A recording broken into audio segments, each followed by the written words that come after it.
Hello all, welcome back to screen space. ఈ వీడియోలో devil మే cry anime series review అయితే తెలుసుకుందాం. ప్రెసెంట్ ఇది నెట్ఫ్లిక్స్ లో అయితే స్ట్రీమ్ అవుతుంది. తెలుగు లాంగ్వేజ్ లేదు భయ్య, ఇంగ్లీష్ లాంగ్వేజ్ అయితే ఉంటుంది. సబ్ టైటిల్స్ తో కూడా చూడొచ్చు. ఈ యానిమ్ సిరీస్ వచ్చేసి టోటల్ 8 ఎపిసోడ్స్ అయితే ఉంటాయి. 8 ఎపిసోడ్స్ అయితే సీజన్ 1 కంప్లీట్ అయిపోద్ది. ప్రతి ఎపిసోడ్ జస్ట్ 30 minutes డ్యూరేషన్ అయితే ఉంటుంది. సీజన్ 2 అయితే త్వరలోనే రాబోతుంది, అందుకే ఇప్పుడు రివ్యూ పెడుతున్నా. చూడకపోతే చూసేయండి, సీజన్ 2 కూడా వచ్చేస్తుంది కాబట్టి. ఇక ఈ యానిమ్ సిరీస్ స్టోరీ విషయానికి వచ్చేస్తే యాజ్ యూజువల్ భయ్య, అన్ని స్టోరీస్ లో ఈ డేమన్స్ ఎలా ఉంటాయో, డేమన్స్ కి తగ్గ డేమన్ హంటర్స్ కూడా ఉంటారు. ఇందులో కూడా సేమ్ డేమన్స్ అయితే ఉంటాయి అంటే డేమన్ హంటర్స్ కూడా ఉంటారు. బట్ ఆ సెటప్ కానీ తీసుకున్న కాన్సెప్ట్ కానీ కొంచెం డిఫరెంట్ గా ఉంటుంది అనమాట. డేమన్స్ అన్న పాయింట్ మాత్రం కామన్ గా ఉంటుంది. మెయిన్ లీడ్ అయిన హీరో అయితే ఒక హంటర్ కింద అయితే ఉంటాడు, బట్ తనకున్న పవర్స్ తనకి తెలియవు అనమాట. ఒకరోజు సడన్ గా డీమన్స్ చాలా మంది ఆఫీసర్స్ అందరూ కూడా హీరో వెనకైతే పడడం జరుగుద్ది. అది కూడా ఒక వస్తువు కోసం. అసలు వస్తువు ఏంటి, మరి హీరో దగ్గర ఏముంది, వీళ్ళందరూ ఎందుకు తన వెనకబడుతున్నారు అన్నది మీరు మొత్తం ఈ సిరీస్ లో చూసి తెలుసుకోవాలి భయ్య. ఇక ఫుల్ రివ్యూలోకి వెళ్ళిపోయే ముందు మీరు కనుక ఛానల్ కి కొత్తగా వచ్చుంటే welcome to screen space. Video ఖచ్చితంగా లైక్ చేయండి. Theatrical reviews and Telugu dubbed movie reviews తో పాటు ఓటీటీలో రిలీజ్ అయ్యే other languages movies and web series and anime series genuine and quality content కోసం ఛానల్ సబ్స్క్రైబ్ చేసుకుని బెల్ ఐకాన్ ఆన్ లో పెట్టుకోండి. ఇక ఈ యానిమ్ సిరీస్ విషయానికి వచ్చేస్తే ఫస్ట్ థింగ్స్ ఫస్ట్, నాకైతే స్టార్టింగ్ కొంచెం ఏదో అలా స్లోగా పికప్ అవుతున్నా సరే కొన్ని పాయింట్స్ నాకు చాలా బాగా నచ్చాయి భయ్య.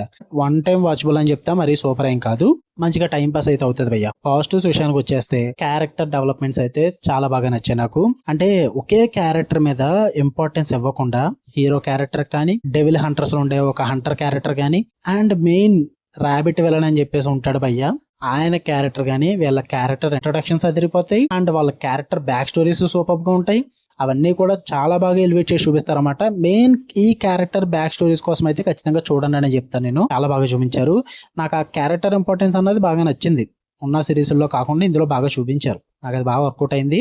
అండ్ తీసుకున్న కోర్ పాయింట్ ఏదైతుందో ఆ డెవిల్స్ ఇదంతా కూడా దాన్ని సెపరేట్ రెలమ్స్ కింద అయితే చూపిస్తారు. అంటే ఎర్త్ ఒక రెలమ్ కింద అండ్ డెవిల్స్ ఉండేది ఒక యూనివర్స్ కింద. ఈ రెండు యూనివర్స్లు కలవడానికి ఒక కీ పెట్టుకుని ఆ కీకి హీరోకి లింక్ పెట్టి ఈ కాన్సెప్ట్ అంతటిని కూడా చాలా బాగా ప్రెజెంట్ చేశారన్న ఫీల్ అయితే వచ్చింది నాకు. అంటే ఆ కోర్ పాయింట్ ని కొంచెం డిఫరెంట్ గా తీసుకున్నారనమాట. మెయిన్ అదే కదా, యానిమ్స్ ఇప్పుడు నడిచే యానిమ్స్ అన్ని కూడా డేమన్స్ డెవిల్స్ మీద నడుస్తున్నాయి. బట్ ఆ కోర్ పాయింట్ ని చేంజ్ చేస్తారు, అదే మెయిన్ పార్ట్.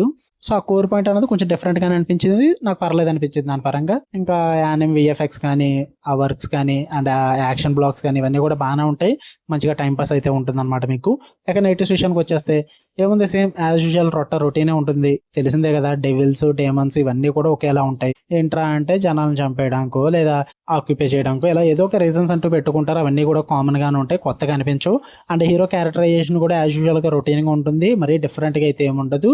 ఆ ఎలివేషన్స్ ఇవన్నీ పడుతూనే ఉంటాయి. నార్మల్ గా హీరో క్యారెక్టర్ ఎవాల్వ్ అవుతూనే ఉంటుంది. ఇదంతా కూడా మనం ఆల్రెడీ వేరే యానిమ్ సిరీస్ లో చూసేసింది. మరి అంత ఫ్రెష్ గా అయితే ఏమనిపించదు భయ్య. ఇన్ కేస్ మీరు కనుక యానిమ్ టైం పాస్ కి చూద్దాం ఏదైనా మంచిది అనుకుంటే టైం పాస్ కి అయితే చూడొచ్చు. తక్కువ ఎపిసోడ్లో 8 ఎపిసోడ్లు ఉంది కాబట్టి, అది కూడా త్వరలో సీజన్ 2 వస్తుంది కాబట్టి. బట్ ఒక కోర్ పాయింట్ అయితే బాగుంటుంది. And villain characterization and emotion కి అయితే కనెక్ట్ అవుతారు. సో ఒకసారి గివ్ ఇట్ ఏ ట్రై అని చెప్తాను నేనైతే. నెట్ఫ్లిక్స్ లో ఉంది ప్రస్తుతానికి. సీజన్ 1 అయితే ఫ్యామిలీతో చూసేచ్చు. మరి అడల్ట్ కంటెంట్ ఎక్కడ లేదు. మా ఫ్యూచర్ లో ఏమైనా వస్తుందో లేదు తెలియదు భయ్య. చూద్దాం అనుకుంటే చూడండి. మీకు కనుక రివ్యూస్ చూడండి, లైక్ చేయండి, షేర్ చేయండి, మీ ఒపీనియన్స్ కూడా కామెంట్ చేయండి. ఇలాంటి మరిన్ని interesting movies and web series reviews కోసం బెల్ ఐకాన్ ఆన్ లో పెట్టుకోండి. Love you all, by.